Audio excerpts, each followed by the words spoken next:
Il est mardi 26 novembre 2024. Bonjour et bienvenue dans ce résumé d'actualité. Ce n'est plus avant le début de l'exploitation du pétrole. Le Sénégal perdait chaque année 95,5 milliards de francs CFA pour cause de fraude fiscale dans le secteur extractif. C'est ce qui ressort de l'analyse d'un rapport publié le 25 novembre.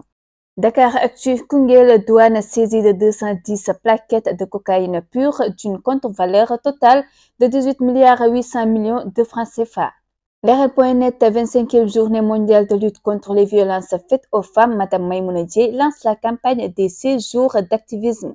Halima.com, les membres du collectif de justice pour Dieynaba Ndiaye demandent sa libération en ce premier jour des 6 jours d'activité contre les violences faites aux femmes et aux filles.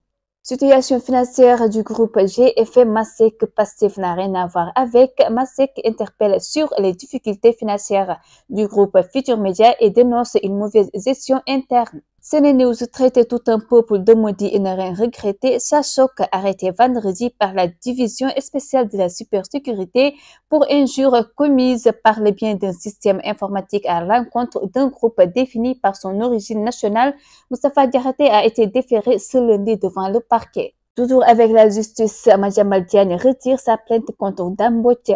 Pour une note transmise à Dakaractu, le journaliste Madiambal Diagne a décidé de retirer sa plainte contre Dame Mbodj.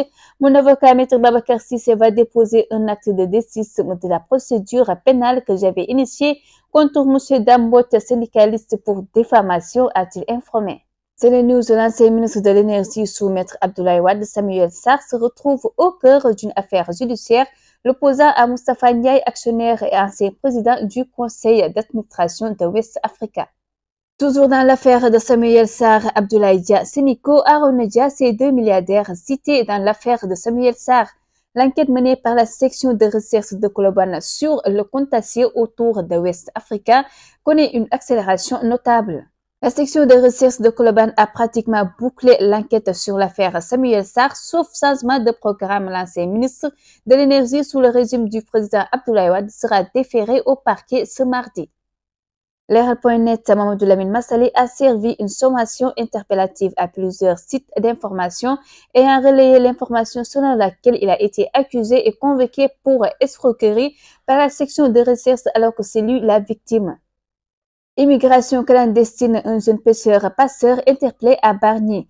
Les éléments de la brigade de recherche du poste de police de Bargny ont interpellé le passeur MSEC alias Baïmoudou, né en 1989 et pêcheur de profession. Il a été placé en garde à vue pour trafic de migrants.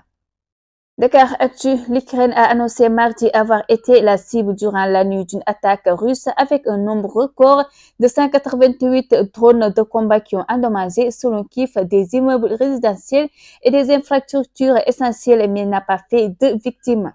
C'était tout pour votre résumé d'actualité. Merci et au revoir.